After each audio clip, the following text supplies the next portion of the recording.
4th and goal to go with the 2. 34 seconds left to go in the ball game. This is the play right now. Takes the snap. Targeted goes in. Targeted all alone. And the quarterback keeps. Wow, what a call. Nobody touched him.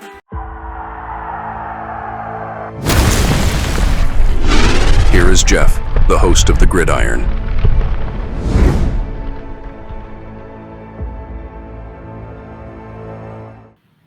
But doesn't seem to be as as discerning as some people maybe seem to think it might be and all.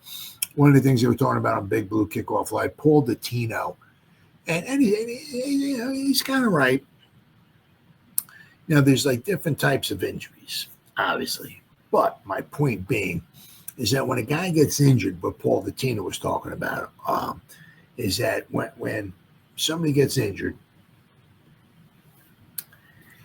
and they take their helmet off and they slam it on the ground and the thing breaks into 37 pieces, where they put it like what Bryce Ford Wheaton did. He has a towel over his head. A lot of guys just start bawling their eyes out because they know the season's over with. Right? Guys start yelling and cursing and stuff like that and all. That's a good indication that the injury could be pretty bad. That really wasn't the case with Malik Nabers. He got off the field, right? He wasn't yelling or cursing or nothing like that. Just might have a little soreness in his shoulder. It's football. You're a wide receiver. You're going to have to block. It's football, right? I'm not exactly sure what he did to hurt himself trying to make a block, but I mean, he's going to have to do that over and over.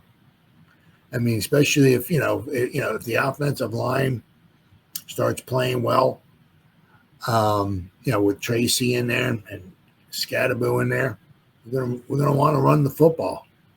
And, to get those long runs downfield, you need help from your wide receivers. I mean, you just can't have your wide receivers just, at the snap of the ball, just turn around and look at the play and expect, whoever the running back is there to break through get into the second level, get past the second level and run past all 3 cornerbacks and 2 safeties without anybody blocking them. That's just not happening.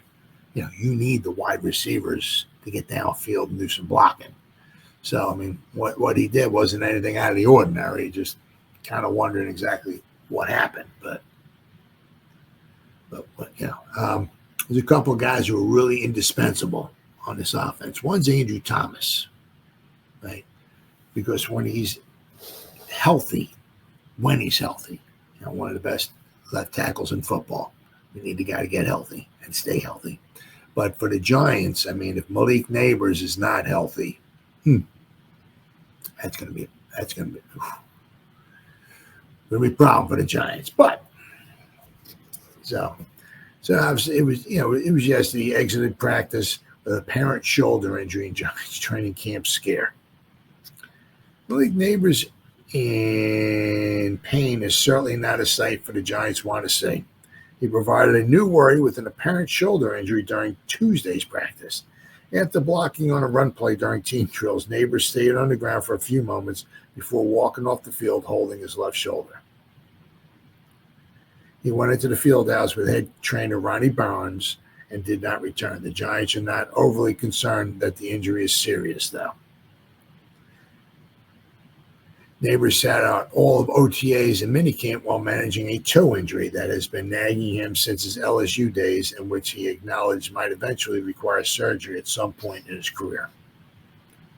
Head coach Brian Daboll previously said that they'd monitor the toe injury and potentially limit his reps in training camp, but in recent days, Nabers had been at full speed. Nabers missed 2 games with a concussion last year. He also dealt with a hip flexor and knee ailments along with a toe injury. Let's see. I got another one here. Giants offer immediate update on Malik Nabers after camp injury. It says Malik Nabers appeared to have avoided the worst after the star wide receiver suffered an apparent shoulder injury during Tuesday's training camp practice. My sense is that it isn't serious, a team source told Heavy.com, on the condition of anonymity, being anonymous. Anonymity, being anonymous, to speak freely about the situation.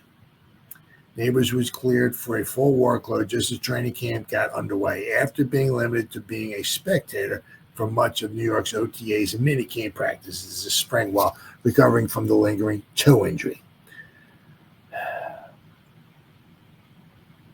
Through the first 2 weeks of training camp, Nabers has been drawing rave reviews this summer. Yes, he has. He's just so explosive, Paulson Adebo said, told reporters of Nabers after covering him in practice. I think his ability to get in and out of his releases, in and out of his breaks, the suddenness which he moves with that all the elite receivers have, I think that's something that makes him incredibly tough to cover. Fortunately for the Giants, it sounds like everyone can breathe a sigh of relief after Nabers' injury scare in practice. If the first practices of training camp this summer are any indication, Nabers could be on the cusp of leveling up his game from a stellar rookie campaign. There has been significant buzz emanating from East Rutherford about Nabers' big playability this summer, his chemistry with quarterback Russell Wilson, and what the offense has been able to do consistently. As the 2025 season approaches, Nabers figures to once again play a starring role in the Giants' trajectory. He made some really big plays, Wilson told reporters recently of Nabers. I think he had probably 2 or 3 touchdowns there for sure. I think there's going to be more to him, and we're going to keep developing. Obviously, we're just getting started and just kind of warming up and getting hot, but we're excited to work together. One of the things, obviously with Malik, right? Whoa, goofballs are in the house. With Malik is, hopefully we'll get some kind of a long pass game, going. Because that's one thing Russell Wilson does very, very well is hitting a deep ball, right? And it's so important to get those big plays on a drive. It's, all right, we're gonna run a play. We're gonna get 4 yards, bring up 2nd and 6, then we'll maybe we'll hit a quick pass. We'll get 3 yards there, so bring up 3rd down and 3. We'll complete a short pass. We'll get 4 yards. We'll get 11 yards, right? 1st and 10, right? Then we're going to get 5 yards on 1st down. We're going to get another 2 on 2nd down, bring up another 3rd and short. We'll get a short pass, short completion, pick up 4 or 5 yards, pick up 12 yards. It'll be another 1st down. Then it's so tough to do that without getting a sack, right? Without something silly going, somebody dropping a pass. Without a penalty being called on you, it's so just to dink and dunk your way 60, 70, 80 yards all the way down the field, right? You got to have those explosive plays in there, and hopefully with Wilson, right, this year, hopefully seeing some of those long balls being launched down the field be a welcome sight. Now we got the speed, right? So. Hopefully, we can get some deep pass plays going, and hopefully Malik he's okay. Well, I'd hate to have to lose him for any length of time.